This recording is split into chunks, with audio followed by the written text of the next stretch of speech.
Consider resolution of Covington City Public Schools Board to recommend the rename and reconfiguration of Edgemont Primary School and Jeter Watson Intermediate School to Jeter Watson Elementary School. This is an information item. Ms. Snead-Johnson, would you like to? Yes, I'd like to take a lead on that.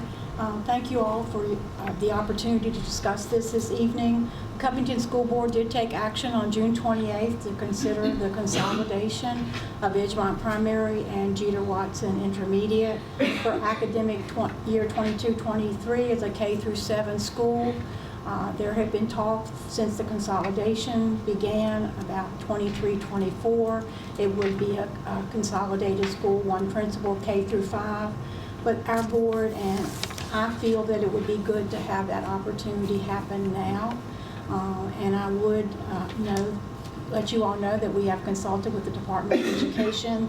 There is a Code of Virginia 22-1-79 that does allow a school board to do this after some public comment is made available to the public.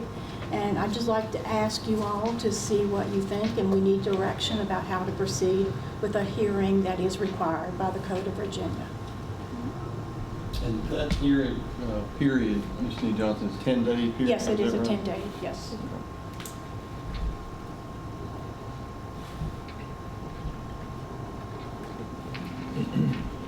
It's going to be grades 1 through 7. Yes, it would be a K-7 this school year, 22-23, if that's how we proceed, and the following year will be a K-5 school division. This year, we anticipate there would be about 600 students in that K-7 building, give or take a few, and in the following year, K-5, it will also probably have about 600 students.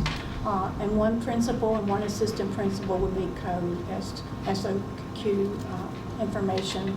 Does say that an assistant principal and a principal is needed for that type of configuration. And this is something that was previously approved by the Covington School Board, but Yes, just right before the... Yes, there is a resolution in your packet that there was a motion and a resolution of support for that realignment in school year 22-23. And that action was taken by the board in a unanimous vote that was acceptable, and asking the new school board to consider it. Basically just a name change. I mean, operationally, that's all under one roof anyway. Yes, we should. Capacities will remain the same, the services will remain the Yes. same, just a Yes. little change in the administration. Yes, yes, it would be. And they do share services, have for years, cafeteria, gymnasiums, staff. So it would be just a different in administration. And I think it would be an outstanding for the community to have that reconfiguration supported by the school board. Great, well, it is just an information item? Yes, it is. So, Yes. does anyone else have any questions on that item?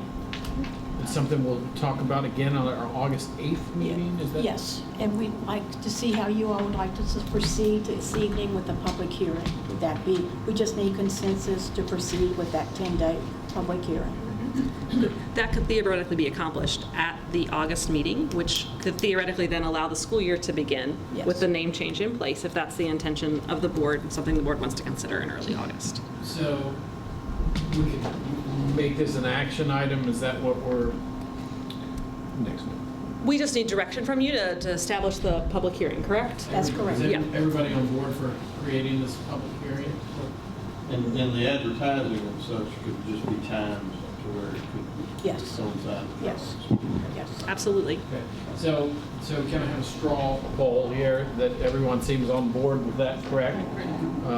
So without it being an action item, that's kind of where we are. That's right. Thank you very much. Thank you. Okay, thank you all. We will proceed.